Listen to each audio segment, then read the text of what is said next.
সিমিলারিটির chapter number কত বললাম এটা? 6.3 6.3 নাম্বার 8। এখানে কি বলা আছে বলতো? এখানে বলা আছে এবিসিডি একটা প্যারালেলোগ্রাম, এইদিকে প্রডিউস করা হয়েছে এই পর্যন্ত। জানো নাকি বিইটা, এই যে বিই যে লাইন সেগমেন্ট থাকবে ও ডিসি কে এফ এ কি করে ইন্টারসেক্ট করে। প্রুভ করতে বলছে ট্রায়াঙ্গেল এবিই, ট্রায়াঙ্গেল এবিই, এই যে বড় ট্রায়াঙ্গেলটা এবিই বলছে তো, হ্যাঁ এই যে বড় ট্রায়াঙ্গেলটা এই যে এবিই, এটার সঙ্গে সিমিলার বলছে কোনটা? বিইসি, বিই সিএফ, মানে এইটা, এই ট্রায়াঙ্গেলটার সঙ্গে এই যে বড় ট্রায়াঙ্গেল যেটা আছে, এই যে বড় ট্রায়াঙ্গেলটা, সেটা সিমিলার প্রুভ করতে বলছে। তোর কিন্তু একটু ভুল হয়েছে, একটু ভুল হয়েছে না?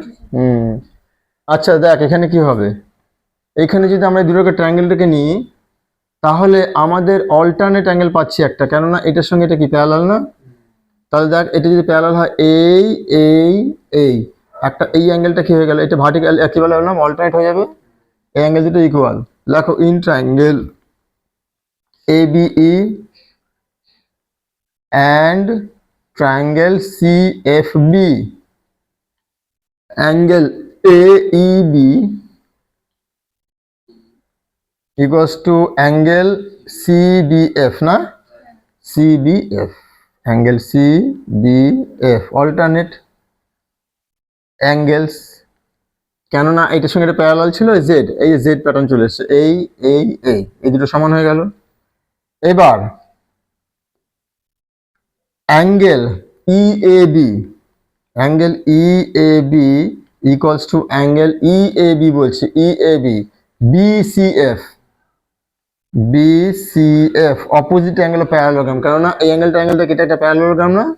এটা যদি একটা প্যারালোগ্রাম হয়, প্যারালোগ্রামের অপোজিট অ্যাঙ্গেলগুলো কি হয়? ইকুয়াল হয়। Opposite angles of